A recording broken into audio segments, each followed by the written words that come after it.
Good afternoon. I would ask all of you to please take your seats. So we have a very special session planned now, and I don't think we could end RPAS 3 without focusing on the exciting RPAS related activities that are currently underway right here in our host country, China.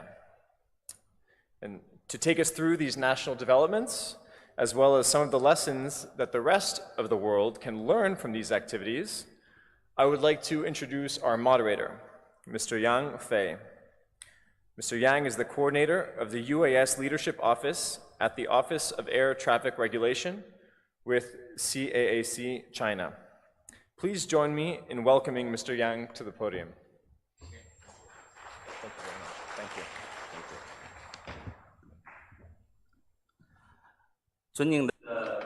Respected leaders, guests, good afternoon. I am from the CEAC, Department of Air Control. My name is Yang Fei, and this is my first time to be the chief organizer of the Office of Air Traffic Regulation from the CAAC to participate in such a conference. I would like to thank the ICAO for providing us with this opportunity for a platform on the exchanges of RPAS and the drones, and especially give us this special session focusing on UAS. In China, we would like to thank the Sichuan provincial government as well as relevant agencies for all the coordination and for all the support. As you know, in recent years, for the civil drones, we have achieved prominent progress with new business models, attracting great attention from the governments of all countries. From the past 2 days, we have exchanges on regulations, transport control, management, and emergency and contingency management. And we discussed with our partners from other countries. Let's now turn to China and look at regular making, platform building, operation and management, as well as technology innovation, to look at China's operation and China's development. First of all, on regulations and laws, the CAAC has been actively promoting the modification of the laws and the regulations, and especially those at the state level, to further adapt to future UAV regulation and management. Currently, the CAAC has been cooperating with the Office of Air Control in China to stipulate the temporary regulations on UAVs in China, and the CAAC has been starting to formulate a more time-sensitive regulations and laws on UAVs. I would like to invite from the CAAC, Mr. Chen Guangcheng, Director of the Air Transportation Division of the Flight Standard Department of the CAAC. Mr. Chen has been engaged in certification, airworthiness, and the making of such regulations in air, and also a captain of the Airbus. It has participated in the rulemaking of the temporary rule on US regulation. Let me turn the floor to Director Chen. Thank you, Moderator. Good afternoon. Today, I would like to introduce China's practice on UAVs. For today, this is the third day of the conference and also the last day of the first session, and tomorrow morning we're going to enter another session of the conference. So some people ask us why the first 3 days are devoted to RPAS and the last 2 days are devoted to drones. We know that for the first 3 days, it is our discussions on RPAS, and for the last 2 days, we have discussions on drones. I believe that you know there is a difference of RPAS and drones, because RPAS refer to the larger ones, and the drones refer to the smaller sized ones, like a worm. like a bird. For the first two, it's the comparison of a bird versus worm. For the first 3 days, we're studying the bird. We're studying the flying mode of the bird with different speed, ATC, ATM, and ATS, and IFR, PBM, RCP, RMP, RSP for the bird. But, many people who are engaged in the sector do not exactly know what those abbreviations mean. So we believe that the airspace for the birds are totally different, and people who are engaged in the drone sector do not know such concept. So for the drone enable, it would be very hard to translate it into Chinese. To be exact, that is to enable the worms to fly. I believe in Chinese it should mean that. Be it the bird or the worm, they are flying in the air, so we divide them, or we unified them to be called as UAS. So I will be focusing on both the bird and the worm. You know that the worms are like 1,000 times more than the birds. For the drone enterprises, there are so many drone enterprises in China. There are just some drone enterprises and are selected randomly. So many of the important drone enterprises.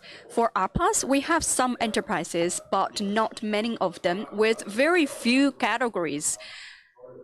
And we need to separate the management on the RPAS and the drones because they have different categories and they have different areas and pathways for future development. Now I'm going to focus on the ECHO and especially the annexes of the ECHO because we know ICAO has been in charge of coordination worldwide and has multiple annexes. We're focusing on number 1, number 6, and number 8. For number 1, certification to the pilots. Because I am in charge of the certification of the pilots myself, I'm quite familiar with this topic. For drones, it's a new area. For number 6, it's on operation and quality control, and for the accreditation, for the quality and certification. So this is has been the 4th chapter devoted to the operation of the drones, and then number 8 for airworthiness. So on the 3 fronts, I would like to brief you on the situations in China. First of all, for number 1, it's focusing on license. For drone licensing, so let's look at the management of the licensing and let's look at what regulations we can borrow. Since 2013, we have started the practice on licensing during the past 5 years. We have experiences and lessons learned. We have reached a consensus that for the drones, we're going to divide the license to 3 parts. First is open license, which means that we do not need license, and second is personal license. And the third one category, for this category does not need a certificate. For open, for example, the drones are divided into open, certified, and specialized. For open, they're free to move, free to fly. It doesn't have to be certified. Compared with the policies compared to other countries, we're loose in terms of our regulation for such category. For the drone below the weight of 7 kilograms, they do not have to be certified. Second, for the drones which are larger, used in agriculture, and for the flying height of 1 meter, if they fall, it will not cause damage. For such drones, if there are the advanced type of the drones, because there is the regulation and the standard from the Ministry of Agriculture of China, for example, if there are advanced drones used for agricultural purposes, and if they are trained well, they do not have to be certified. But for the other kinds of the drones, they need to be certified. And for drones above the weight of 7 kilograms, they need to be certified. And they need to pass theoretical examinations, and they need training and the flying testing and examinations. This is targeted to their function for special risks. And for example, in different speed of the wind, they need to at least have the function of anti-collision. The third part, we call it distributed. I'm going to specify on this category that why we do not need certification for such kind. With the drones above 7 kilograms, for all the certified drones, since 2013, we issued the first certificate in 2014. We have achieved very fast progress, and we have over 40,000 drone certificates granted.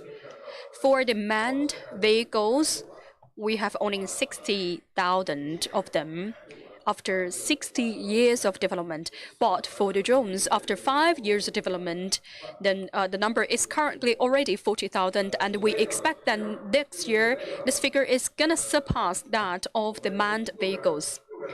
On the right, it means the categories. The green part is the 4-wing drones.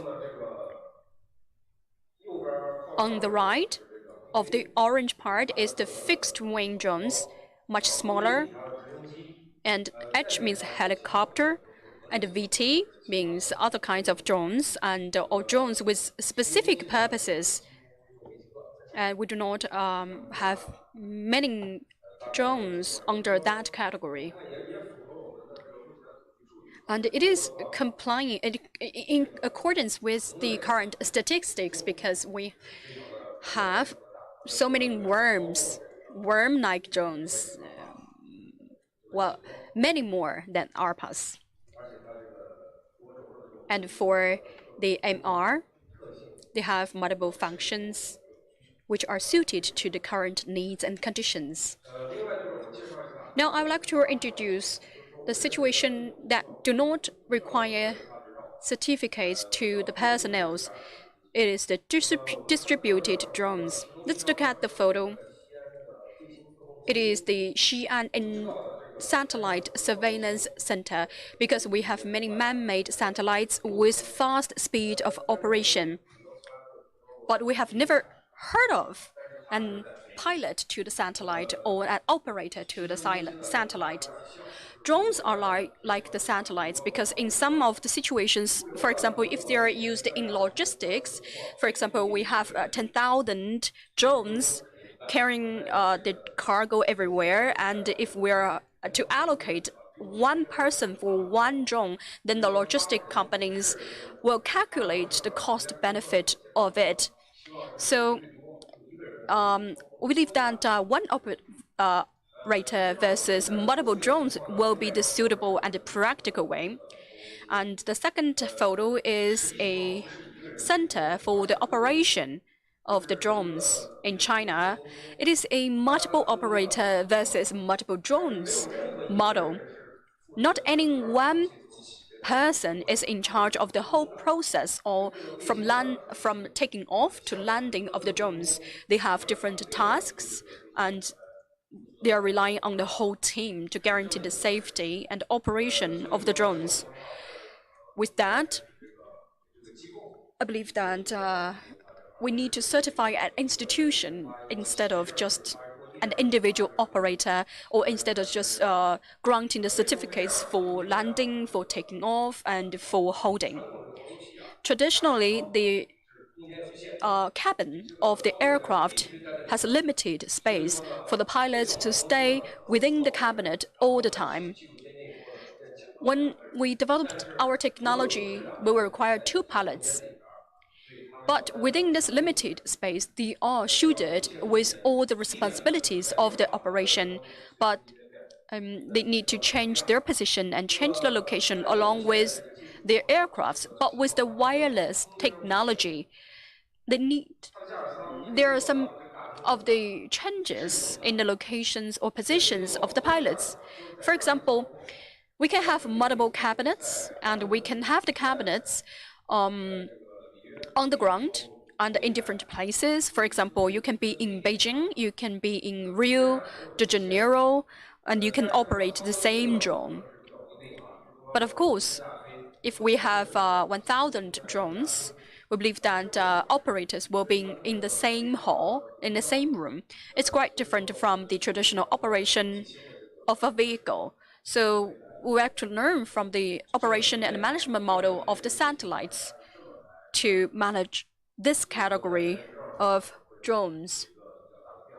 So this might face some of the challenges. We believe that you should visit Jingdong and Yihang and other air drone operation centers. So this is of the certificates. Second, Annex 6, it is the operation certificate. Now we have the operation certificate granted to each airlines as regulated by Annex 6. For the drones, we do not have this kind of certificate yet, but we're going to conduct the testing and the pilot trying. So for example, if I want to buy a drone, some people would ask, do I need a certificate to purchase of the drone? Because they are also divided into three kinds: open, specific, and certifiable. For open, you can use it for recreational purposes or commercial purposes, or you can use it in agriculture because the drone is flying at very low altitude. They do not need the certificate. For specific, we are part of JARAS, and SORA is a very good thing, a very good analysis and testing tool. And for specific, we're going to apply SORA.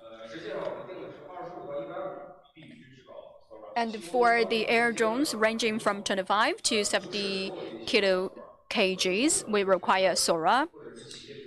If the enterprise consider the risk too high and the propose that we need accreditation or we need certification, then we were going to certify it. But if they do not consider a high risk of their operation, then we do not require certificate. So let's look at the risk. I believe that they share the same risks as other kinds of vehicles and that do not need. But of course, for the drones below the weight of 25 kg, it's not required. And for the way of certification, it's different from our traditional way of certification because it is not mature. And we would designate some of the testing areas of different categories to grant certificates to the drones. For example, we would approve 5 of the drones to fly within 100 square kilometers area. And then if you get further approved, then you can fly with a larger number of the drones in the larger area. For the third part, it is the certified part, and we have none currently.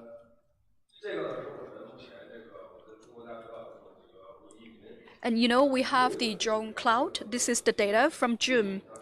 And the data show that in China, this is the map for the operation of the drones in China. And especially the hot areas or the red areas are the areas with the most advanced agricultural development because drone has been regularly used in agriculture. Half of the operations of the drones are serving agriculture. And because drones which are used in agriculture are quite advanced currently, you can visit such places. And for the examinations of the power lines and the pipelines are also a very common use of the drones. For the wide part of it, they are the most scarcely populated areas. Open does not mean that we allow them to fly randomly or freely. For the drones below 25 kg, Does it mean that they can fly anywhere? But of course, for some of the areas with fireworks, they cannot fly freely in those areas. But you know the reason. Now, for 25 to 17 kg, we will open the airspace, but we will have U-fins, and they have to be connected to our cloud, which means that the drone can be found by the regulators through the cloud. We have the UTM, which is the cloud platform. The service is provided by the government to provide the service cloud, and the enterprises, of course, will have their enterprise cloud. For example, you can purchase tickets online, and you can go to other platforms to purchase the tickets. This is just you can purchase such services on different platforms, but you can use different platforms, but the data driving the platforms will be on the unified platform, which is UOM. And for a government service, they're targeting to recreational purpose drones, and for enterprises, they will target the drones for the purpose of the enterprises. During the year before last and the last year, we have been promoting our platform, and we have an English version of our platform. And for SORA, for the specific operation risk assessment, we've been participating in SORA, and we participated in the training provided by them. And after coming back to China, we conducted training by ourselves. And after several cases or several sessions of the training, we find that our Chinese, our people are quite willing to accept SORA. So we want to promote and we want to try some of the practices in some designated areas for us to, for example, collect the data first and to study the data and to provide the data to the platforms to echo for the whole world to learn from the data and to study the data to gain experience. So we have conducted trainings on the technologies as well as the measures to promote it. We have a specialized training session. We would like to welcome your participation. For trial testing, there are some local governments and teams who have the experimental zones for this is the Jingshan area of Shanghai in Chongyi district. But for Jingshan, the population is quite dense here, but it's a very small area. This area could be provided for the test and trials of the small drones. They are approved to fly there to apply for the certification.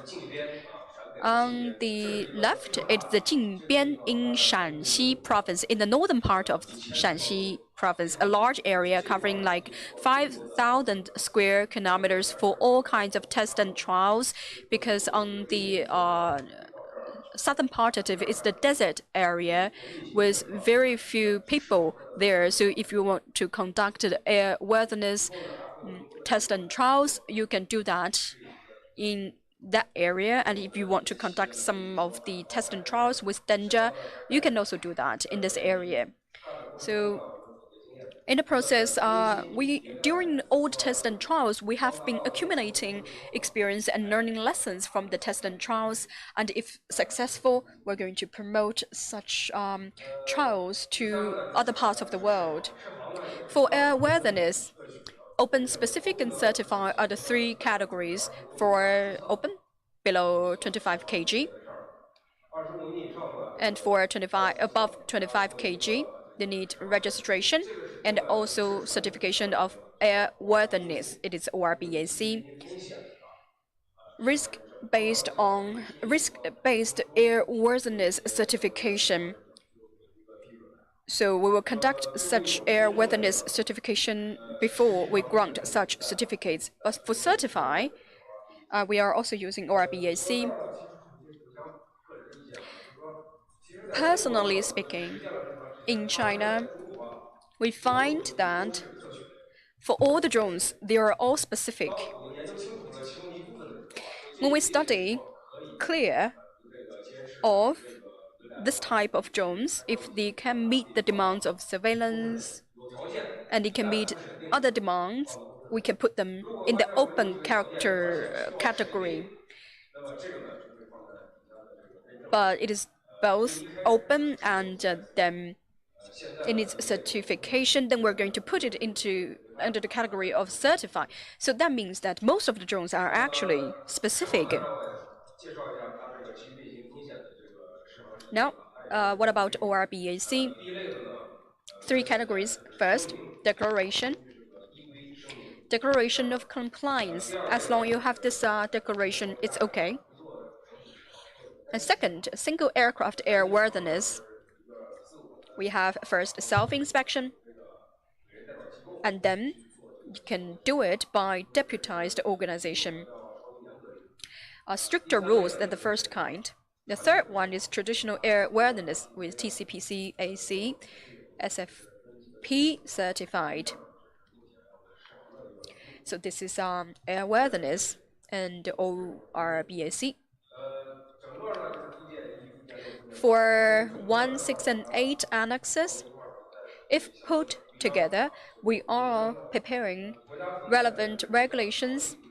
For example, at the national level, it's the UAS rules.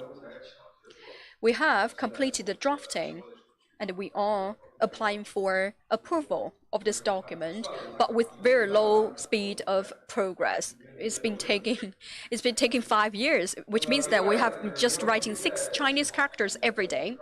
And for CAAC, it's the CCAR 92, including 168 annexes, covering the whole loop of the pilot and the drones, and also including all the regulations on airspace, on operator, and also on operation, for example, open operation, for specific operation, and how do we grant incremental certification. And the third one, for certified, we're going to move very slow on that because we're not positioned or prepared to do that yet. So if we mature in the future, in the industry and in the technology, we're going to make faster progress. Now we are 60% upon completion, but of course, it's been faster than the US rules in China. More than 6 Chinese characters per day. So we're temporarily putting all the regulations to be integrated into one document. And for example, we're going to modify or even separate the different parts of regulations after 3 to 5 years of operation. So this is our progress in China in terms of the rules and the regulations. Thank you all. 非常感谢陈机长。 Thank you, Director Chen. Very good and very humorous to compare the RPAS and the drones to birds and worms. Now, I would like to also introduce that for the rules and regulations for 92, for CAAC, we have set up the RPAS leading group with 5 task forces and expert panels, as well as relevant working mechanisms, operation, certification, airworthiness, air control, and another departments for future management. So we took down rules and regulations, but as the old Chinese saying goes, if you want to improve your work, you have to improve on the tools and the instruments that you use. How do we implement such rules and regulations? Be the carrier of the regulations and the consumer demand. The comprehensive operation platform of the drones are especially important to us. Now, I would like to invite Mr. Lihua, Deputy Director General of the Information Center of CAAC, to share with us the building of such platforms in recent years. Mr. Sun has been engaged in the planning and establishment of the supervision platforms of China, in charge of the China CV drone registration system, the compiling of the standard of the interface, and the stability and the stable operation of the exchanges of data, and also participated in the building of the comprehensive management platforms of the drones and the RPAS.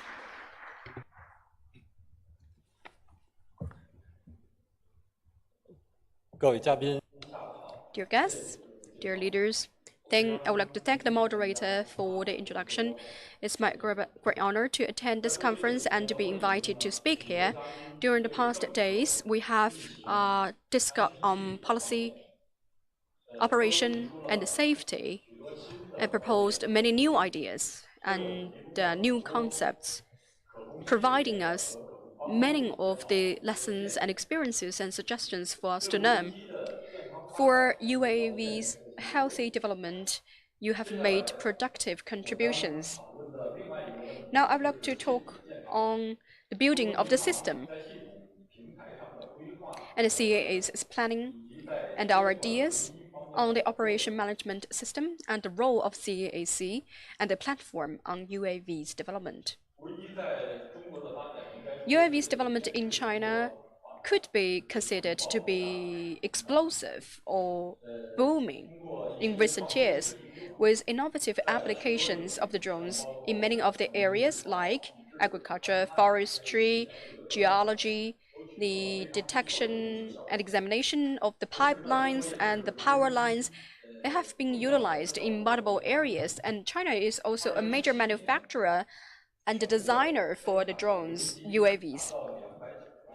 China produced 2.9 UAVs in 2017, and it will increase by 30% year on year. By 2018, China's UAV producers and manufacturers and also agencies reached 685. For such rapid progress and development, they are very unique in China's socio-economic development. It has also posed great challenges and problems to the management and the supervision of the drones. On laws and regulations, we're still lagging behind. We cannot have any existing and effective support to the management of the UAVs because the CEAC and relevant authorities in China are in the process of formulating such regulations. Second, on the existing management technologies, they cannot meet the needs of the rapid development of the industry and the drones. In recent years, CAAC has set up several system platforms like the registration system, the operation certification platform, and the cloud exchange platform. For the enterprises, for different manufacturers and different operators, they have also set up their own platform or APPs. But in terms of the interface, there is no unified standard, with making them just isolated island of information without effective exchanges of information. And the third one is a lack of a standard, and especially for the collection of the data as well as the analysis of the data, we do not have unified standard for that. For that, with technology, regulation, and system combined together, we are poised to set up UOMS, that is the comprehensive management a platform of the UAVs. We integrate resources, and with the core on the regulation and the guidance of the operation, our purpose is to build a comprehensive platform for UAV management. So we focus on the four most important elements, for example, the management of the flight plan and the tracing of the whole process of the operation and flight, and also with administrative management, government coordination, and social service. We're going to build this platform with integrated information to guarantee safety as well as promote UAV's development. In UMS, we have the administrative management platform. Is to realize the supervision of the UAV industry and improve the management mechanism, as well as to integrate the owners, pilots, manufacturers, operators, and cloud service providers of the UAVs to cover the full life cycle of the operation of the UAVs, including the integration of the registration, the surveillance, data collection, categorization, and other functions to build a database for the pilots, operators, commercial users, and commercial operators, the basic information of the products and manufacturers, and the database for the registered vehicles, as well as we have altogether 6 databases of such kind to provide basic information to UAV operation. On registration, we can register the name, contact, and the code of the unit they represent. And on information includes serial number of the UAV, and we will certify such serial number. If checked, if passed the check, we're going to grant the certificates for the UAVs. For our platform, we have the authority to grant the certificates, and in terms of the examinations and test of the pilots, we can provide the services such as the granting of the certificates and annual check of the certificates. On the manufacturers and companies, we provide certificate services such as certificate check and the registration of the products, as well as the search services. On the operation, we can provide services such as the online registration, and for the applicant, according to CCAR, based on the environment as well as the certificates of the operation and the flights, we can grant such certificates. On cloud service, we can standardize the procedures for the application of cloud services. The certification, we can accredit the qualifications of the operators and manufacturers based on different risks and using different measures and procedures. The producers and manufacturers can apply for airworthiness certification and be registered on our platform. For the operation management platform, it is composed of air traffic monitoring, air traffic service, flight plan management, and the basic operation information. Its functions are UAV connectivity with our platform in terms of their attitude, their speed, and the UAS code for us to identify the UAV. After data collected, our platform will decode and will present such data on the screen. For the detecting services, for example, for the UAVs around the sensitive areas, we're going to upgrade such data and information to our platform, and we're going to contact the other parties of interest on the infringement or on the flying of the UAV around the sensitive areas. And we can conduct a comprehensive check of the surrounding environment of the UAV, and we're the platform will warn the UAV of the surrounding risks. Within a designated area, for example, the operator can upgrade the UFENS information to the platform, and we can also provide localization services like the airspace, climate, and flying information service provision. For the intergovernmental collaboration platform,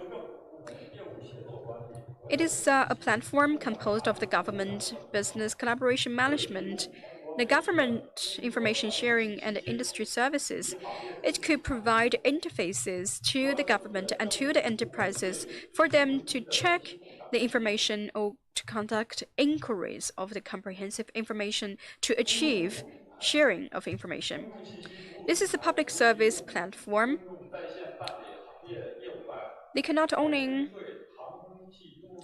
will inquire such online services, and they can also, on this public service platform, we can provide to the individuals, to the commercial operators, to other parties on such services like air traffic service and information inquiry. And they can inquire on the airspace in which they can fly, and we can provide inquiry on the rules and regulations of the industry. For the promotion of this platform, in building the platform, we need the supporting standards and the specifications, including information exchange specification and information resource collection and processing specification and standards. These are also very important content of our platform. For the whole system, we divided them into our near target and the long-term target. The near target is the basic infrastructure building, that is to build a unified UAV management platform in China to collect the data and integrate the data. For the second phase, it is the standardization and integration period, which means that we need to improve the standardization and improve the regulations to build a unified and integrated UAV management system. And the third one is integration and development, that is to build a unified UAV operation and guidance center to cover the full cycle and all weather conditions, and to provide all directional and all visual supervision of the low-altitude aircraft, and to realize the integrated operation of general aviation and UAV. For the building of the system, we need wide participation, especially from manufacturers, operators, associations, and our international counterparts. And we need improvements and practice, adjustments, and application. Our purpose is that this system will be open, will be scalable, and will be a platform of collaboration. Thank you all.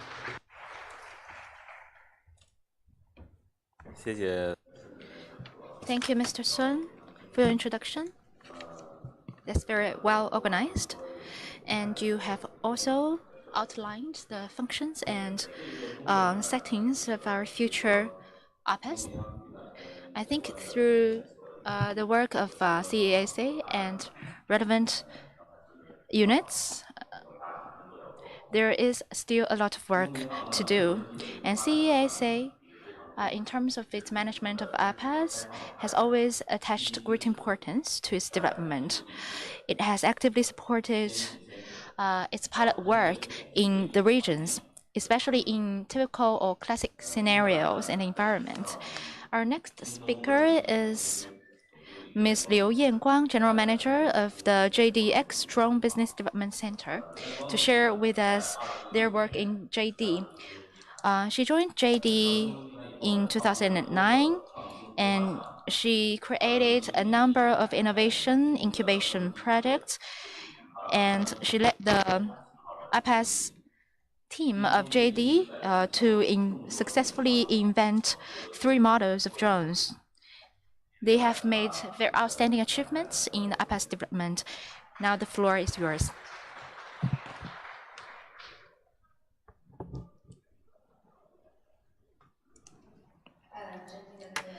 Distinguished guests, dear friends from the media, good afternoon. I'm from JD. JD is the largest e-commerce logistic company. It's also one of the top 500 companies in the world. Today we want to share with you our work in drones. And we're also one of the major companies in this area in the world. First, some pictures. Actually, this is called JD Red. This is from 2015. So before 2015, actually we had this very popular color that is JD Red, which means that with this kind of color, it symbolized our efforts to walk through the water or the desert to deliver the goods or products to our users or customers. This is to ensure the fastest delivery. This is to ensure the experience. Currently, we have 180,000 employees, and among them, 110 are delivery guys. So on this picture, you can see these are the delivery guys doing the same work every day. So for the mission of JDX drone, is to relieve the hands of our delivery guys from these high-space scenarios. And we want to combine with the better experience for our customers, and we also want to prevent dangerous scenarios for our delivery guys. So this is a video of JDX drones. This is its operation in plateau, in plains, in islands, and in desert. There are applications of drones. We have thousands of cloud shopping centers around the country, and this is desert because today you cannot actually go to these deserts. We can only show it to you through the video.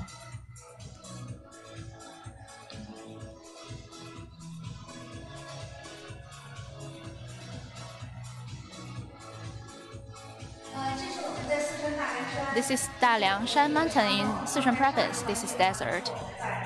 And the former picture is in Hainan Island and then Xi'an.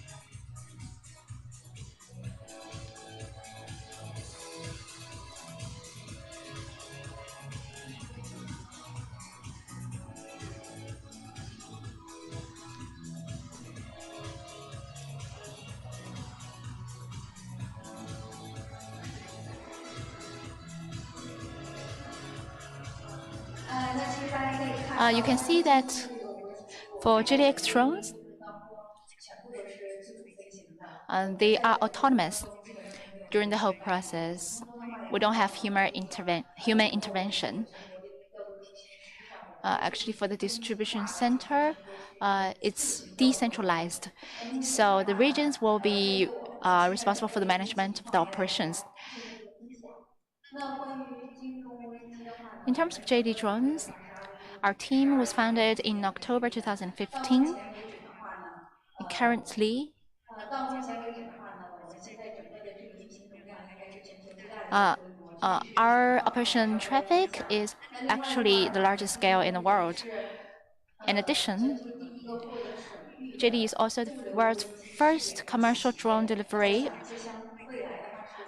with provincial authorized airspace. So on this slide, you can see in the past 2 years, we have done a lot of operations. Our operations now cover 6 provinces in China. We're doing daily operation with our drones. through our efforts in the past 2 years and the coordination of the team, we have built many number ones in the world. So the proudest one among all these number ones is that currently we have a flight hour of more than 400,000 minutes, and the delivery voyage has exceeded 160,000 kilometers.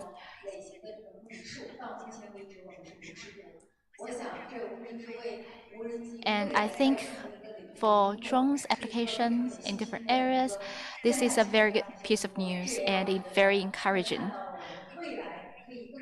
We can see that in the future, the application will be wider. In terms of JD drones, our mission is to build a 3-level intelligent logistics system in the air. You can take a look at the 3 levels. On the slide, the dark blue part are the traditional warehouse distribution. Combined with our own logistic system, on our self-developed logistic network, we will build a 3-level intelligent logistics system in the air. So in the future, it will be seamless integration of the ground system and the air system in terms of the logistics. In terms of JD drones, in addition to the fruitful achievements, we also had some innovations related to the 4 aspects. The first one is model innovation. That is the 3-level intelligent logistics system, which is a point-to-point delivery model. So this has realized the purposes that could not be realized by the traditional logistics network. The second aspect is we use the thought of internet to redefine the development. And in the scenario, we use constant updating. And later, we will show you our end drones. These are all self-developed by JD. We have 60 versions. So now the application is very mature, very sophisticated. Another innovation is the logistic industry. We use our experience, our technologies, and products in logistics to share with other industries and applications, for example, in agriculture, in civil and military integration, and so on. The last aspect is that in the future, our vision is that we want to have open-minded cooperation. We want this 3-level intelligent logistics system to become a socialized system so that we can reduce the cost of logistics. So this is in the end application. These are the models of the drones. The one in the middle is currently being used in all the routes. This is very mature, very sophisticated, and we have many commercialized products already that are being applied in other industries. All these drones are self-developed by our team, so we have our own IP. I think this can help us support the future technological development. And just now I mentioned end application drones, and the one on the slide is the Jinghong, which is the branch line drone.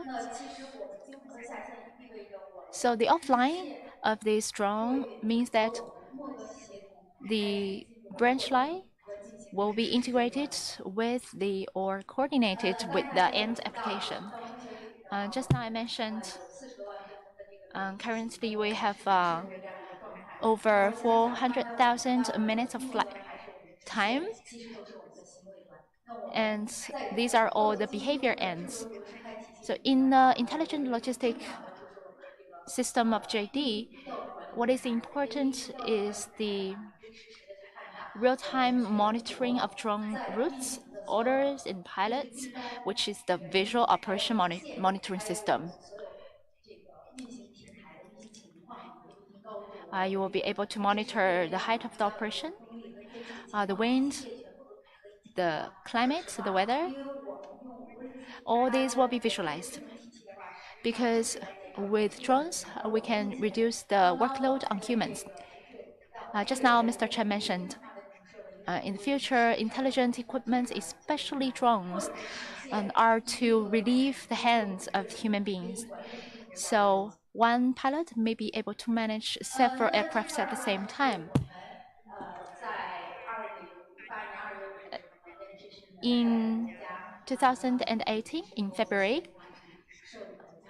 we were actually entitled the world's first national pilot enterprise to carry out drone logistics distribution on a provincial scale. So, in the last part of my presentation, we have always upheld the spirit of win-win cooperation. So the first philosophy is that in the future, when we build the three-level logistics system, we hope that good platforms of the industry, good products, and excellent teams can join the JD platform to build the future ecosystem. At the same time, we will also share with you our past experience and the current pilot projects, because at present, we have already built the three-level logistics system in Xi'an, and in the future, after the capacity is built, we will open to the society so that we can bring down the cost of logistics in the GDP. At the same time, we will share with different levels, different dimensions, and different partners. So our goal is that through our practice and experience, we can output our experience so that we can contribute to the RPAS and drone application in the future. Thank you very much.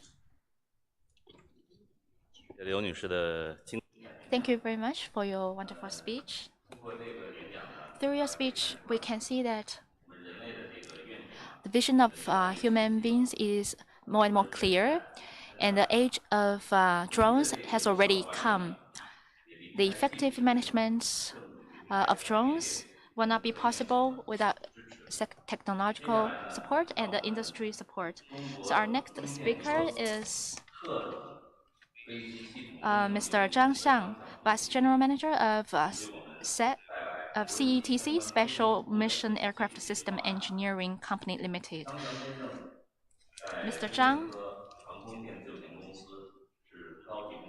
is the senior engineer and the CTO of this company.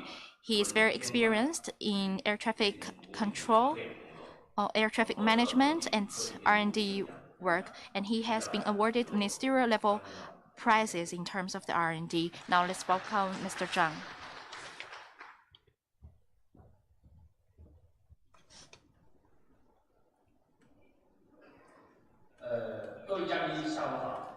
Ladies and gentlemen, good afternoon. I'm from CETC. CETC is one of the top 500 companies in the world. With the opening of the low space in China, we are greatly involved in the regulation of drones, especially in the design and sharing for government departments. So today, I will talk about the perspective of the technological department in terms of the regulation of drones and our technological service. This is the review of our presentation. During recent years, the civil consumer UAV market in China has been growing explosively, but it has posed great impacts to the society, especially to the safety of civil aviation and national defense and public security. So to enhance the management and service of civil UAVs has become an urgent social requirement. Actually, in China and abroad, we're doing our work in this aspect. Just now, Mr. Chen and other speakers have already introduced their work. We have issued regulations. One of them is the regulation on small and lightweight UAVs, that is on the classification concept, and the thought on mind regulation, on cloud regulation. Sorry, Sichuan province has already published laws and regulations on UAV management. So, in the technological perspective, we have GPS Beidou for the localization, and then we track the position of UAVs, and we use ADIS conveyor to track the position of the large-scale UAVs. And in the low space, we rely on the radar, the sensor, to do the regulation. In foreign countries, in Europe, America, UK, and Australia, the governments have issued some approaches and regulations. In the United States, it's major the responsibility of NASA. Its requirement is that US should be integrated into the NAS. So this is realized through the US Plus Internet Plus. Currently, several companies, including Dajiang Company, has been involved in this work of development of regulations rules. In terms of this plan, we have established an integrated UAV management platform tailored to the demand for regulation on civil UAV operation to realize the function of UAV administration, airspace management, flight management, security administration, and flight service, satisfy requirements for military low-altitude management, civil aviation management, government security administration, and industrial support, and promote normalized orderly development of UAV industry. This is the concept of the operation. The whole system can be communicating with different parties. Of course, from the front-end sensor, it has cooperative and non-cooperative approaches for the situational awareness. At the same time, it will also communicate with the weather department and public security department of the government for the data sharing. At the same time, we will also exchange data with the air control system and the flight service system. And for the UAV user system, including the pilots, industry, companies, they will all be connected to this network. This is the system design. I will not elaborate on this part because it mainly involves several aspects. The structure must be in line with the standard regulation. Part of them comes from the local government, and part of them comes from the international organization ICAO. At the same time, the US regulation must pay attention to security. Of course, in order to operate this system, we need to have an operation management system. For technology, it's a platform of big data and cloud computing. The traditional ATM technologies are combined with the new technologies such as AI and cloud computing. So it will be very special. Traditional ATM is not so open as the new system with addition of the new technologies. In terms of the function of the system, there are 5 aspects: administrative management. It includes administrative management, airspace management, flight management, which I will be discussed later, and of course, we'll focus on the whole full cycle and the circle to be supervised and to be management. In terms of the system functions, first is the segregation and the setting of the U-fence, as well as the safe publication of the airspace data. For flight management,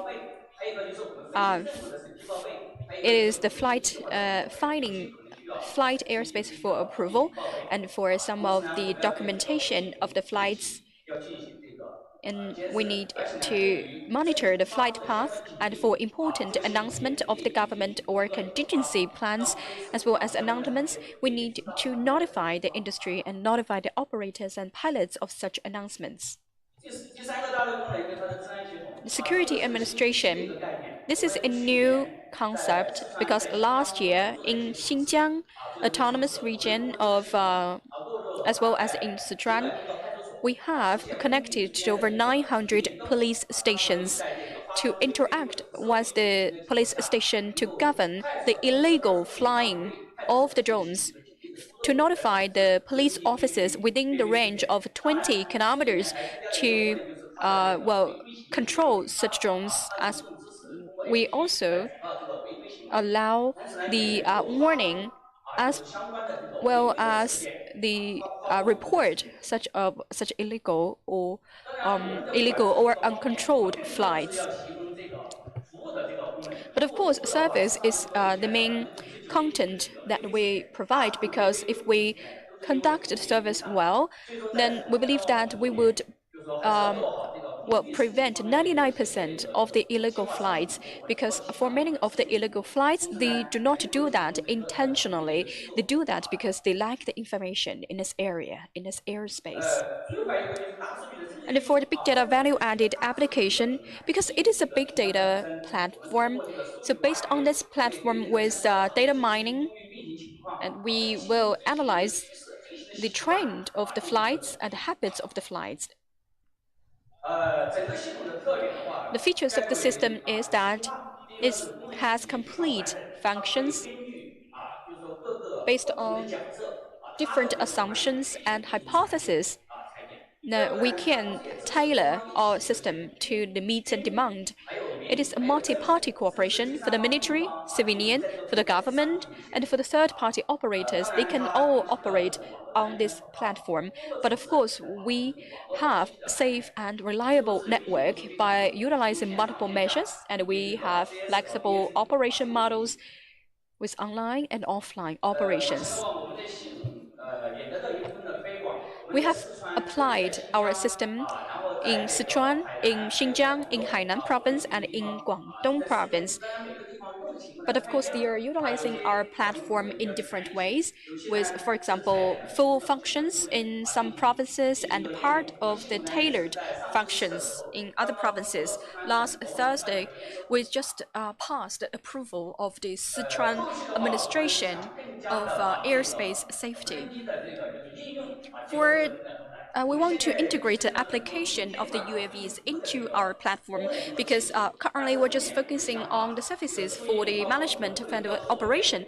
But in the future, we want to include the UAVs data into our platform to make it as an intelligent and safe low-altitude airspace. Now, I would like to introduce CETC. We're a subsidiary of CETC because our company is CETC SMA, to focusing on the R&D of the specific airplanes, drones, and intelligent and smart low-altitude UAV. Our mission is to serve for low-altitude opening and facilitate UAV development. Thank you all. For the UAV supervision and management, we need technologies, we need systems, and we need regulations to be integrated. For the UAV, it is very intensive in information technology. For the internet, big data, and cloud computing, and other advanced technologies will become the important measures and tools for future UAV operation. Now, I would like to invite from the Sichuan Industrial Cloud Manufacturing Company, General Manager Liu, from the Innovation Center, and also Secretary of the Industry Innovation Alliance, long been dedicated to Internet platform and cloud technology. Please, General Manager Liu, floor is yours.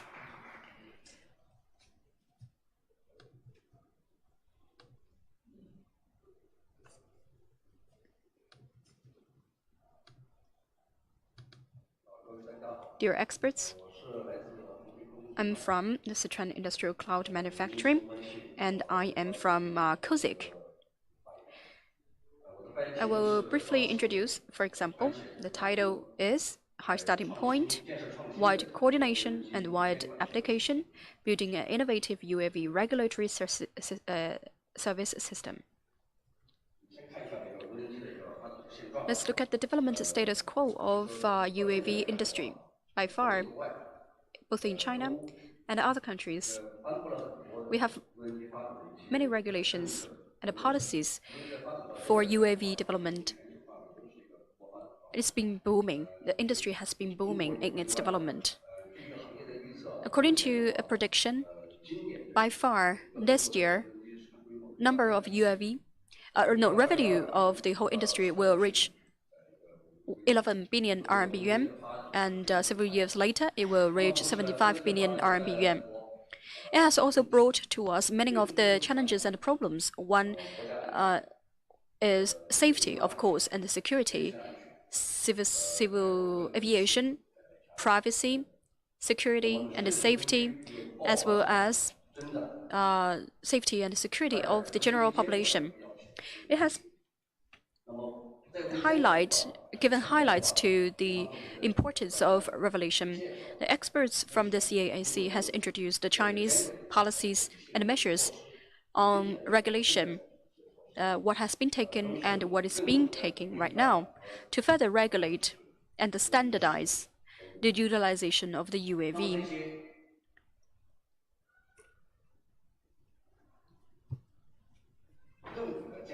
For government supervision and regulations, how do we implement them?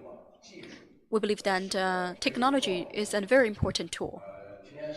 This morning, we listened to many international experts discussing on different measures and tools and systems, as well as other equipment, as well as avionic measures for the management. They are quite different from traditional airspace management. First, identification of the identity of the UAV. So there are many illegal flights, but who are the ones with the illegal flights? How do we unify such standards and such regulations? How do we trace such illegal flights? And how do we conduct real-time communications? Because most of them, we rely on the Unicom operation network. Once there is no signal, we cannot guarantee real-time communication. The third is the regulation coordination between governments. It's also very difficult. And then for the warning system, many attack accidents cannot be warned. What is the next move? What is the trend? What are the hazards? This kind of warning, I think, needs to be better improved. Now let's see a video. This is just downloaded randomly online.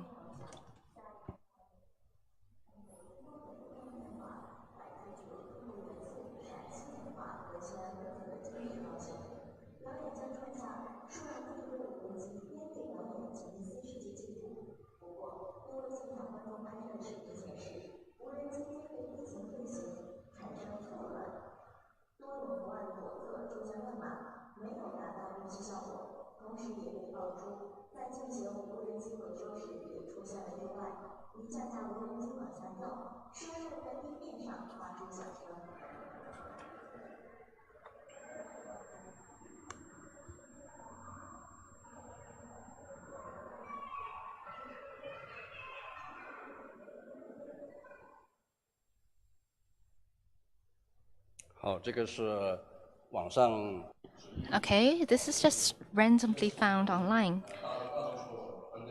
Maybe many experts know this incident. So this is the performance of a team of drones. Imagine that in our former ATM system,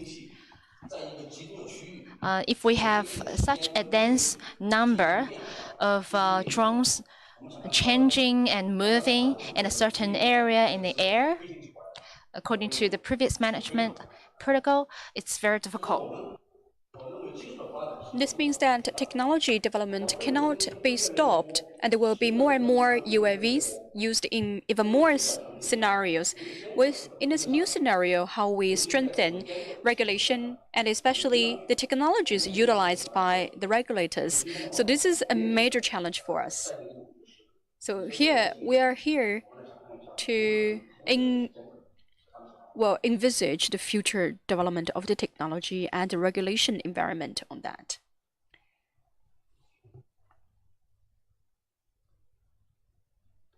So for the second part, we're going to introduce new technologies' impact on UAV supervision and regulation. Number one,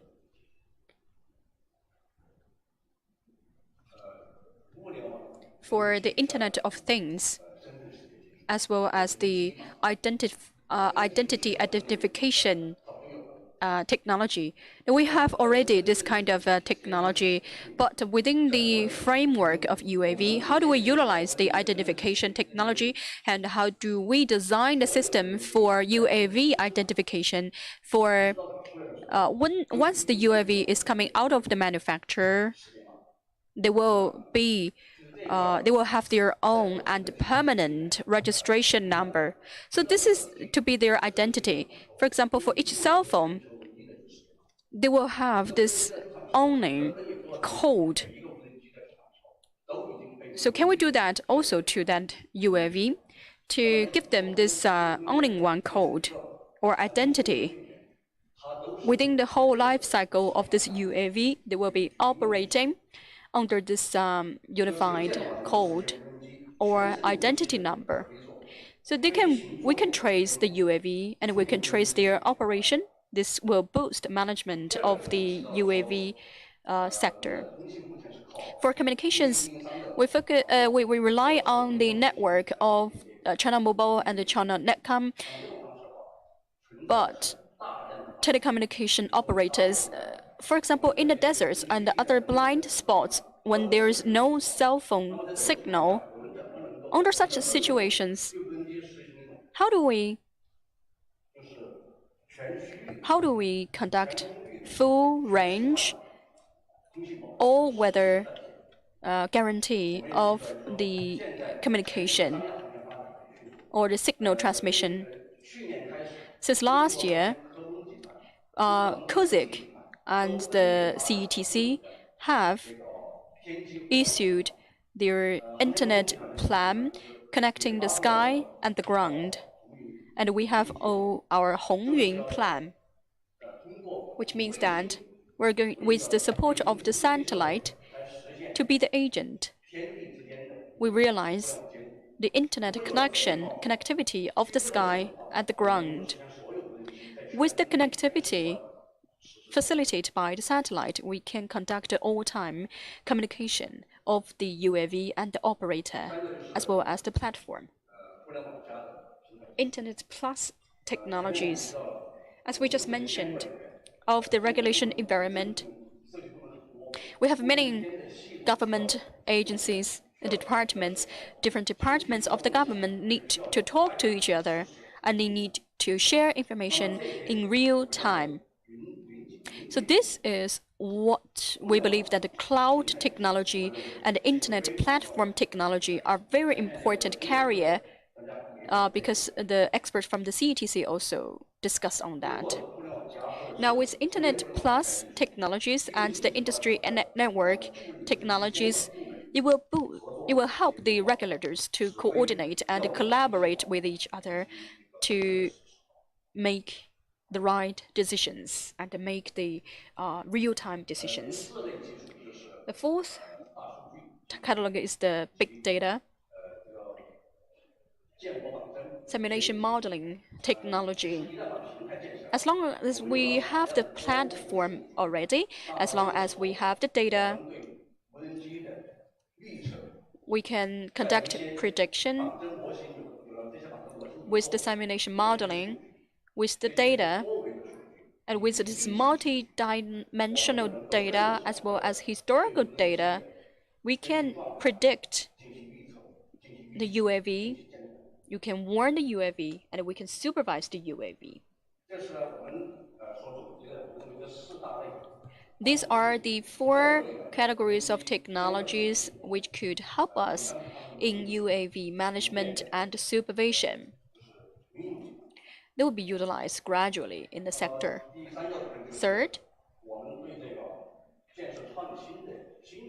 for the new generations of UAV supervision and regulation system, based on Internet of Things, space-based Internet, cloud platform, and big data, and supported by the technologies of big data and dissemination modeling, we'll have a new generation of UAV supervision and service system, and we will have like the IoT industrial network platform to realize the automatic identification, real-time online sharing, cooperation, and value-added application system to achieve full-time, full airspace, high-precision monitoring, and data value-added applications. Then the data valued applications will be comprising our UAV monitoring and service ecosystem.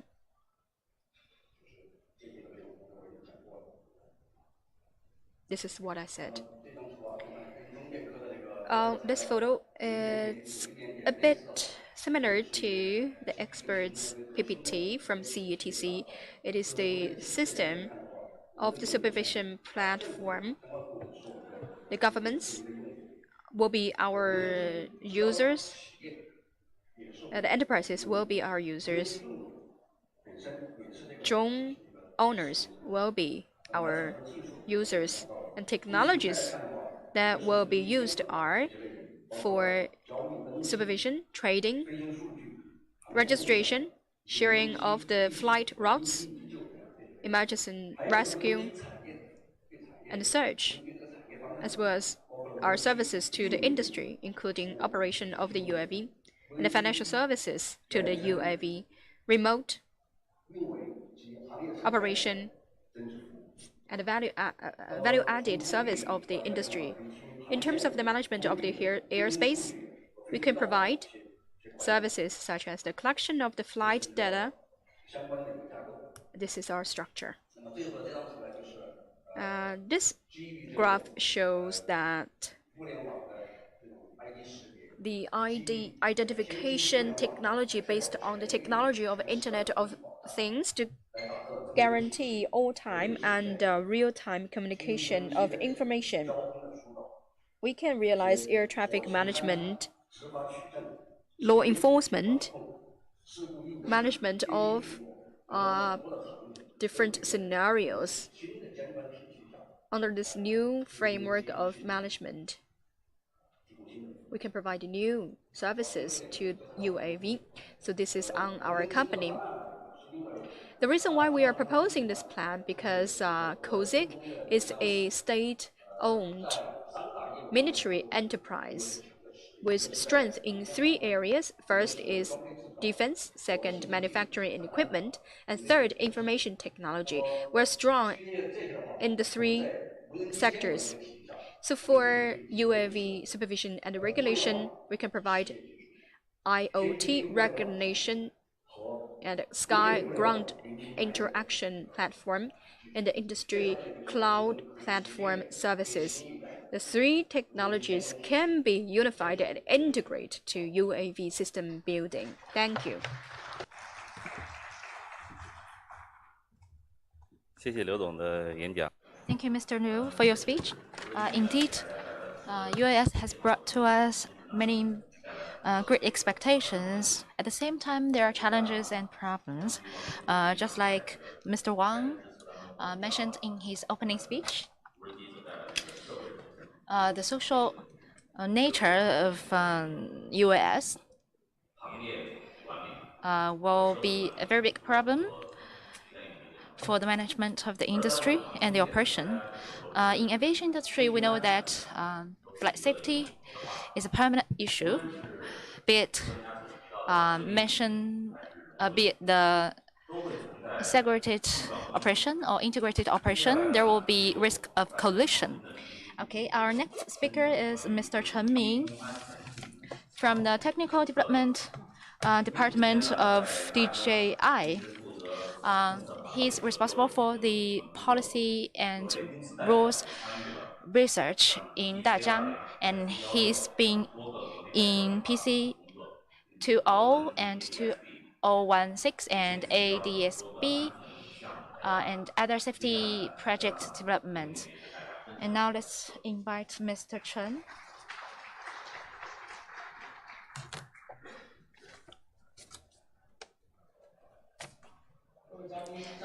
Ladies and gentlemen, good afternoon. It is my great honor to speak in such an important conference on our thoughts on UAS. In DJI, we have consumed millions of UAS during the past, and every year we have numerous users. So during recent years, we can see there were incidents of a collision. So this led us to consider the safety for the aviation system. How can we ensure the low space flight? From our analysis, we think that most of our users are flying under the height of under the level of 500 meters. So we need to ensure the safety. With our practice, we have 3 ideas to share with you. I will talk about them one by one. The first one is for low altitude safety, we need to do the segregated airspace. That's why we have more than 18,000 airport restricted zones around the world, and we use geofence in these airports. So this is to ensure the safety of the aviation. But in the practice process, we encountered many problems. For example, in China, CAAC published the data of the 180 airports of China. It is based on these data are related to the banned flights or banned operation of these airports, but the statistics are not complete. In addition, we find that in addition to transport aerodromes, general airports did not have effective data as well. But in Europe and America, including other countries in Asia, they have relatively complete data, but when it comes to Africa, they lack data. So we hope that we can work with international organizations so that we can gain more accurate data. And in consideration to safety, we want to maintain the minimal safety level. Our next thinking is that we want to include the route into the geo information system so that our users can be guided in terms of safety during the flight. In the future, if we don't have accurate data, we can introduce 3-dimensional geostation data. In terms of the aircraft itself, in order to ensure low altitude safety, we need to do the detection and avoidance. We studied many sensor technologies. In SUAS, we need to integrate more sensors. And we analyzed the data from the sensors, for example, from the ultrasonic to the visual system, which can cover dozens of meters. We find that if we want to cover a long distance, we need to introduce technologies such as the millimeter wave radar and ADS-B. But even with these technologies, we cannot solve the risk of collision with manned aircraft. That's why we're considering ADS-B as our warning technology. In addition to sensor itself, it's limited. We find that in the safety, the stability and reliability of the system is very important because based on our assessment, the aircraft is not so stable as we thought. So introducing more sensors, maintaining the cushion of safety are the key links in the technology. In addition to the introduction of more sensors, our aircrafts are mainly flying in the low altitude, so the environment is very complex. After introducing sensors, we find that the operation route is not similar, is unlike the traditional one. That's why we want to introduce multi-sensor fusion.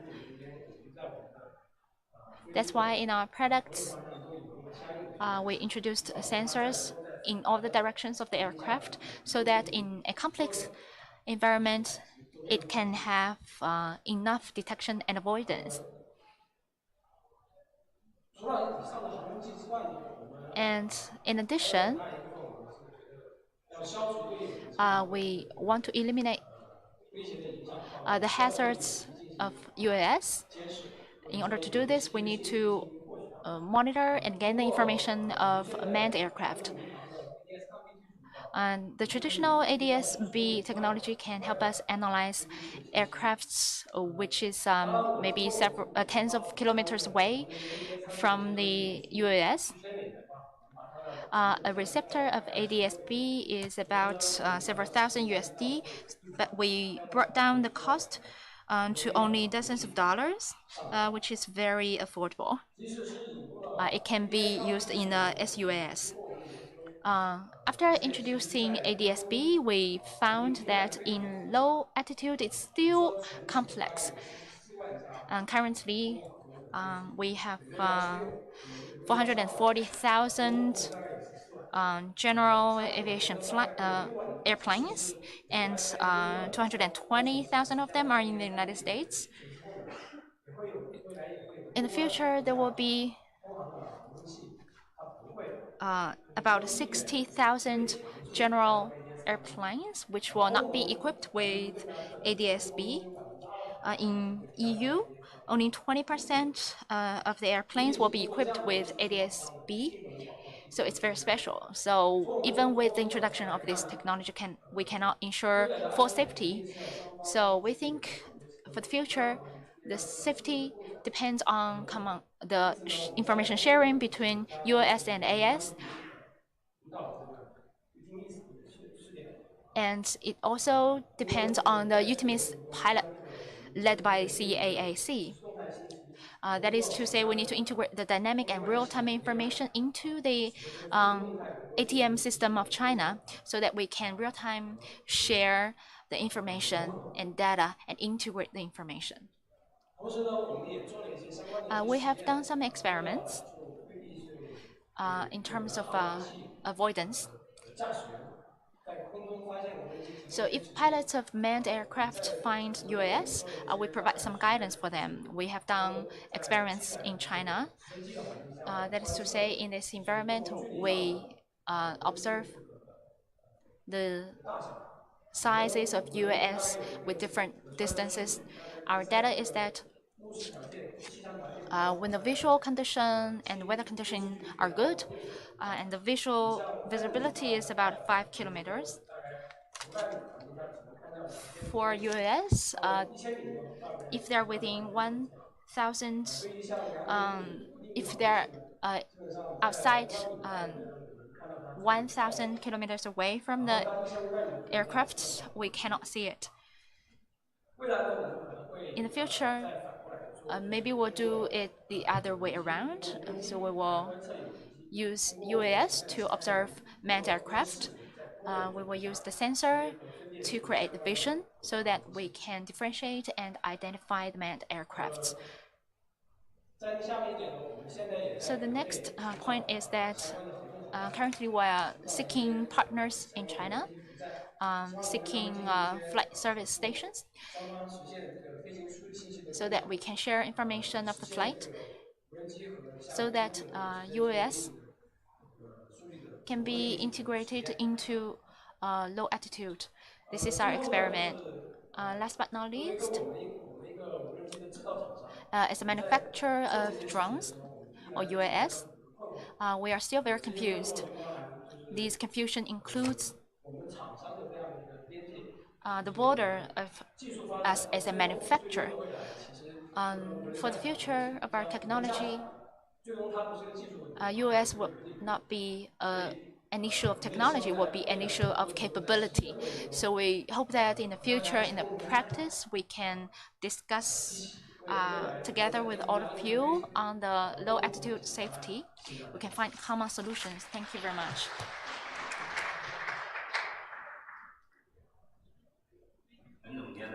Thank you, Mr. Chen, for your wonderful speech. Indeed, in order to improve be it the industry or society, the management standards, we need to work on the rules, systems, and technologies. We need to learn our experiences in the practice. Due to the time constraint, we apologize for canceling the QA session, but you can also submit your questions through the APP or after this conference. And I would like to thank all the speakers again for your presentations, and thank you for staying here for these speeches. And since we're near the end of the first conference, I would like to wish you, be it in the conference and outside of the conference, have a pleasant stay here. Thank you very much.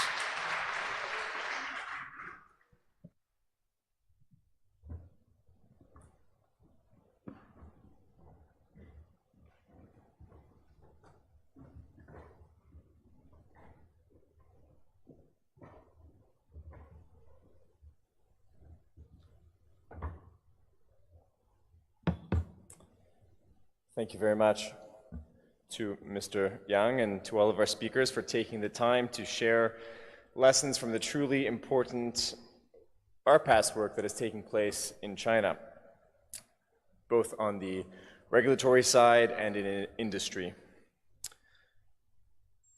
Before we draw to the close of RPAS 3, we are going to get a brief preview of Drone Enable 2 and the theme of UTM to ATM, transitioning from segregation to integration.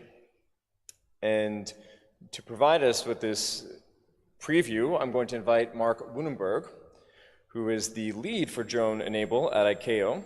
So Mark, would you please come and share with everyone what they can expect from the second part of this Global Unmanned Aviation Week and why they're hopefully sticking around.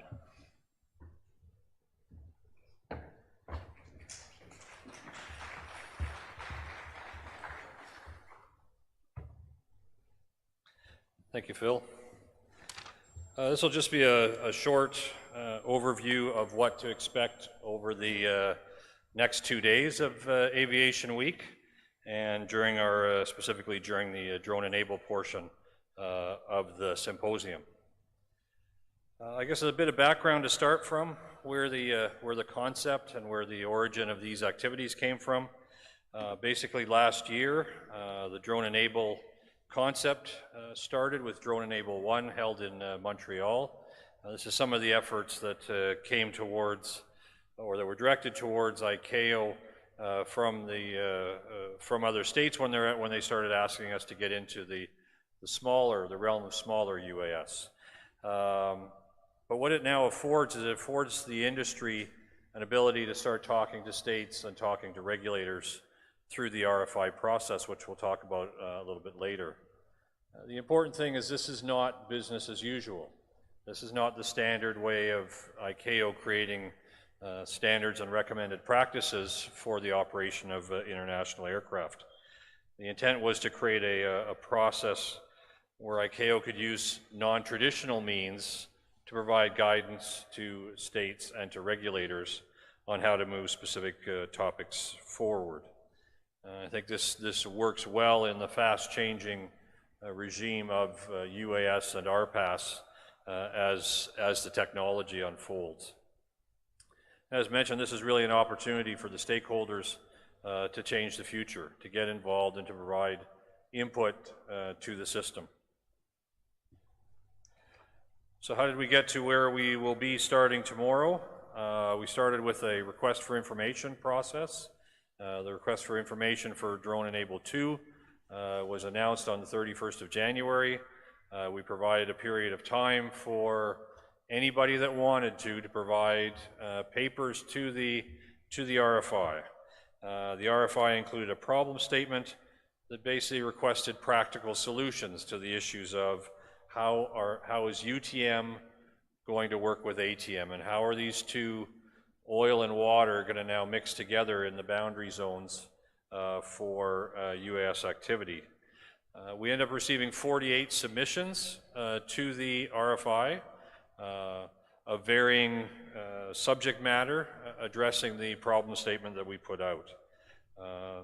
The ICAO UAS Advisory Group was then asked to review the 48 submissions. Some of those who are in the room today were part of that review process. In the end, the advisory group's about 27, 28 various states and organizations, and a large portion of those did the review of these submissions. With that, the results of those submissions, the top 8 submissions were chosen. Unfortunately, one couldn't make it, so they'll be showing 7 of them, and you'll see those tomorrow afternoon in the afternoon sessions of Drone Enable 2. So a little bit of what you're going to see. Drone Enable 1, as a reminder, or for those that weren't involved in the process last year, address some of the core tenets of what a UTM system needs to have as some of its building blocks. Some of those things to help enable it. Registration, communication, and geofence like systems were those issues that were addressed at the last Drone Enable. And this time, as I mentioned earlier, we're really looking at that interoperability between UTM and the ATM system. And these issues are going to include the boundaries. How do we identify the boundaries between what's a UTM and what's an ATM? Once we've defined that boundary, how do we now address transitioning between those two boundaries? And that goes both ways, whether it's the UAS transiting into ATM airspace, or let's say the helicopter that has to land at the hospital that is now going to transit through UTM airspace, and how do we do that? And with that transitioning, what's the essential information that's required to be passed between UTM and ATM, and how is that going to be done? As I mentioned, the presentations over the next couple of days are going to provide varying opinions and proposals on how that can be done. So, what can you expect over the next couple of days? Okay, here's a bit of a summary of what we're going to be looking at. Discussion on what is UTM. This is sort of a high-level type discussion. Interoperability and transitions, as I mentioned, between the UTM and ATM. Showcasing the selected submissions, which I talked about earlier, as well as a presentation on the Aviation Trust Framework that ICAO has been putting some effort into recently.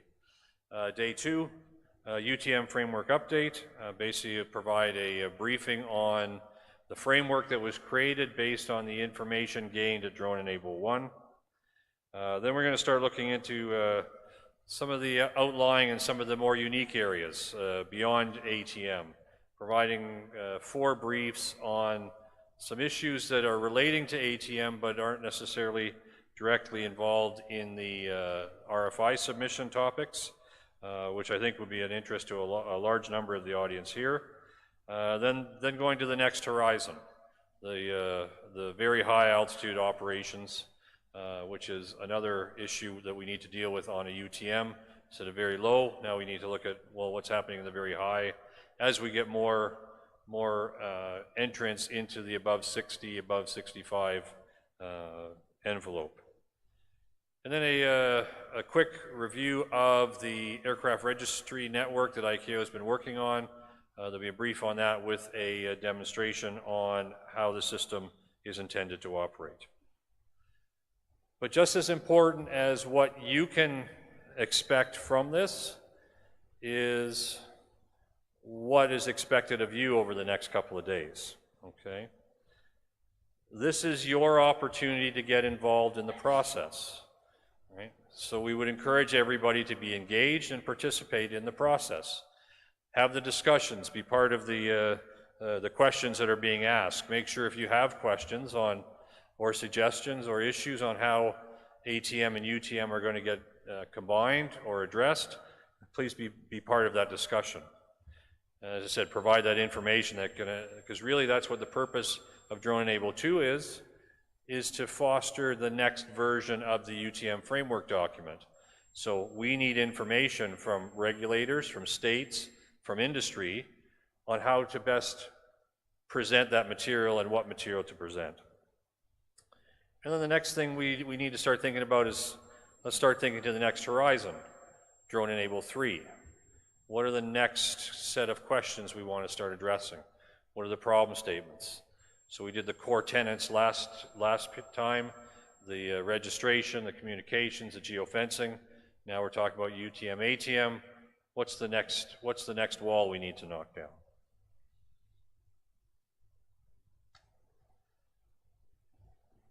So that very briefly is a summary of what you can expect in the next couple of days. Again, my request would be that you participate to the max extent possible so that it's beneficial for everybody involved. With that, I will hand it back over to Leslie, who is now going to do a summary of the 3 days of activity.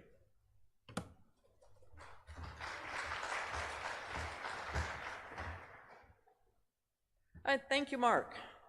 And thank you to everybody who's still here. We appreciate having you sticking around right to the very end of RPAS 3. So what I'm going to do is run as quickly as possible, considering the time, just through the different items that we heard over the course of these 3 days and try and pull it all together for you.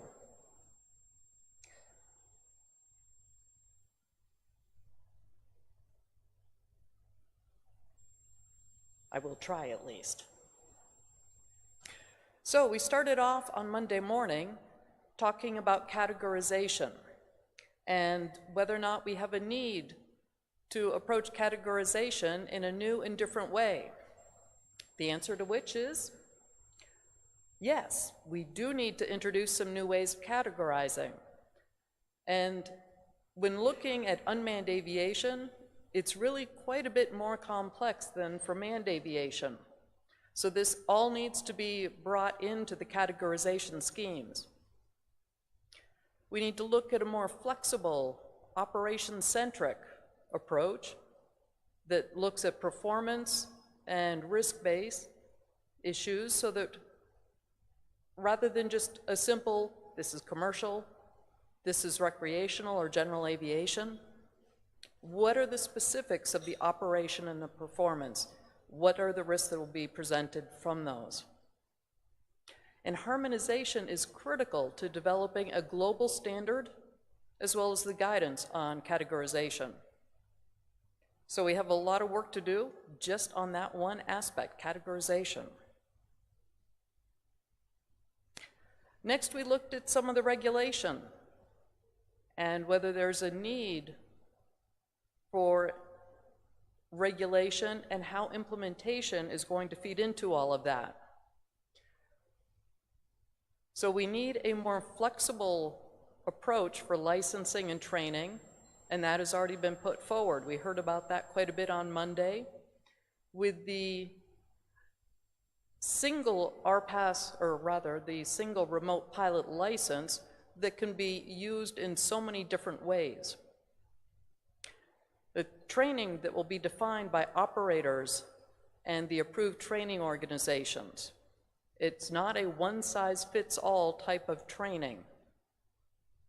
It'll be competency-based as well as the assessments that'll accommodate the complete diversity of RPAS operations, both what we're looking at currently and what we can anticipate in the future. Now, what about implementing harmonized regulations? And how do we go about that? So the challenges. States currently are at different stages of the regulatory and technological implementation. We have a lack of resources engaged in the international harmonization activities. I have not heard of a single civil aviation authority who feels that they have the resources necessary, or at this point really the knowledge and expertise necessary to develop and implement their regulations. So when every civil aviation authority is facing this problem, globally, collectively, we all have a problem. But the benefits of having harmonized regulations allow for scalability and interoperability.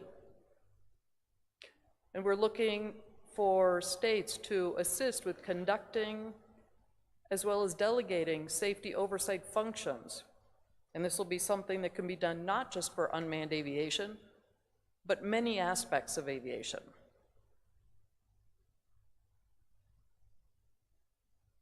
Now, we have a lot of challenges that are coming to us from industry. So, how are we going to deal with this? One of the points is that the vision of just a few years ago, as in 1, 2, 3 years ago, it's already here. Things are already happening. What was considered science fiction is now in the development and implementation phases. So we have to really keep up the speed on all of this development. There has to be a commitment to deploy enabling technologies safely and responsibly. So what are those enabling technologies? Communication systems, navigation systems, etc. And industry has a duty to ensure that the regulators have the right information and expertise so that as regulations are being developed and the standards, we're doing this based on real information and we can make informed decisions. On the integration plans, do we really need to integrate RPAS into the ATM system? The answer to that is yes. However, there can be multiple ways with parallel paths leading to integration. But at some point, we do need to have full and complete integration. What that means will vary depending on airspace, types of operations, who is involved in the airspace. And the timeline must keep pace with the emerging technology. And we need innovation to both support the implementations, but it'll also be innovation that is going to cause us to do all sorts of new and different things. So that's a two-way street. And we must address the low altitude and high altitude operations. They're not the same, but they are both equally valid, just like everything that's going on in the medium airspace between. So building a performance-based regulatory framework for RPAS. Are the states ready? And this was an interesting question to pose to regulators. Are you ready? And it comes back to states are at different stages of implementation with regards to performance-based regulations. They have a huge amount of work to do, but many states have already done a huge amount of work. There's a greater need for guidance material from ICAO and regulators to explain the operational risk assessments and the required performance standards. Licensing is just one aspect of that. We have the standards in place now for licensing. We need the guidance material that is being worked on. And collaboration with industry through information sharing, pilot projects, working groups, and other fora is critical to developing the performance-based regulations. We need everybody sharing information on this and contributing into it. Emerging technology. We know that there are all sorts of things that are coming up. Now, how do we bring it all together? We're very comfortable with the status quo being the legacy that has developed over a very long period of time. But now the international bodies have to expand our regulatory scope and engage in regulatory innovation. And like most regulatory bodies, ICAO, as well as civil aviation authorities, we're not really all that well known for being innovative. This is forcing the issue for us. A partnership with industry is key to a regulatory framework that will foster the innovation that is needed. So keep pushing us, regulators. Now, do all the stakeholders have the same views on RPAS integration?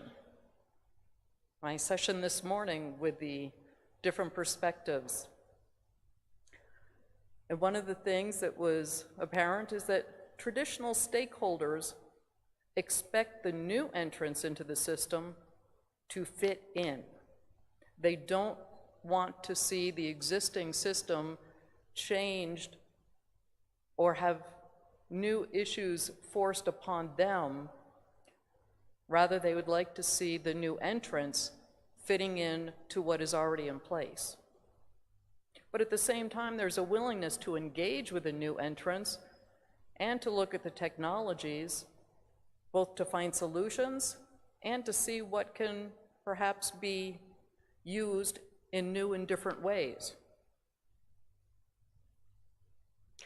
Civil and military collaboration.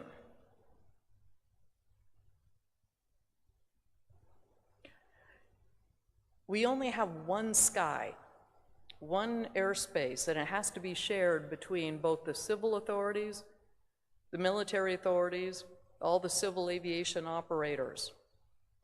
So it's critical to have effective and efficient use of this airspace that we all have to share.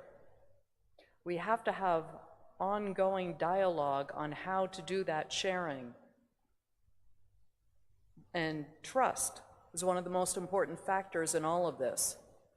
So by sharing information, the two sides can have the trust that each understands the other and is willing to consider the needs of the other.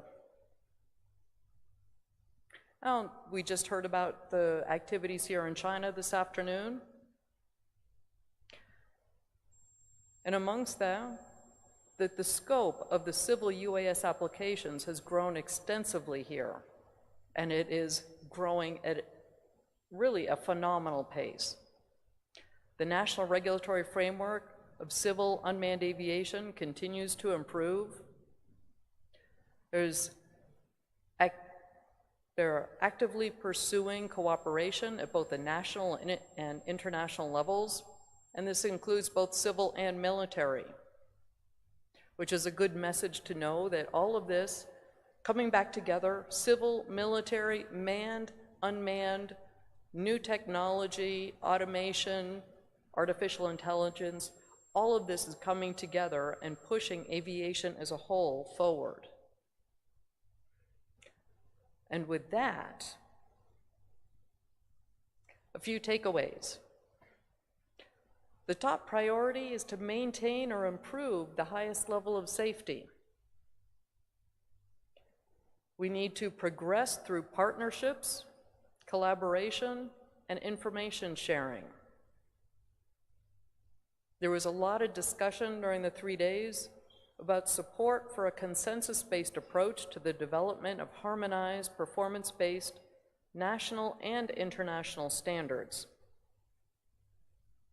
And finally, a lot of people, as they were speaking, were talking about ICAO and the needs for ICAO to produce things. I want to turn this back on all of you, because so many of you who are participating in the work at ICAO, so really, you are ICAO. So as you were talking about what needs to be produced from ICAO, put that not as ICAO, but as we need to produce this material. We need to produce standards. We need to do this collectively, cooperatively, collaboratively. And with that, I would like to say thank you to the audience. Thank you to all the speakers and moderators. Very importantly, thank you to our interpreters in the back who have made this possible for us to understand in 2 languages. And thank you to all the technicians over on the side who've been here supporting all of this.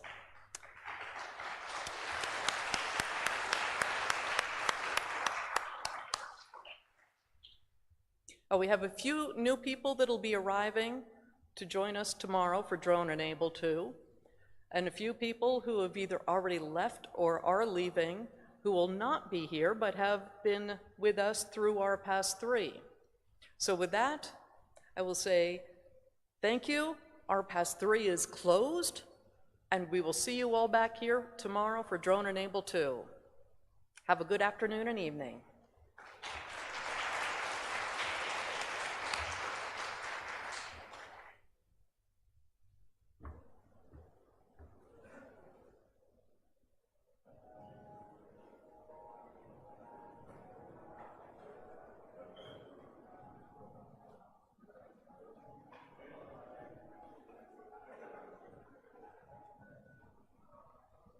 各位来宾，请记得归还同传耳机。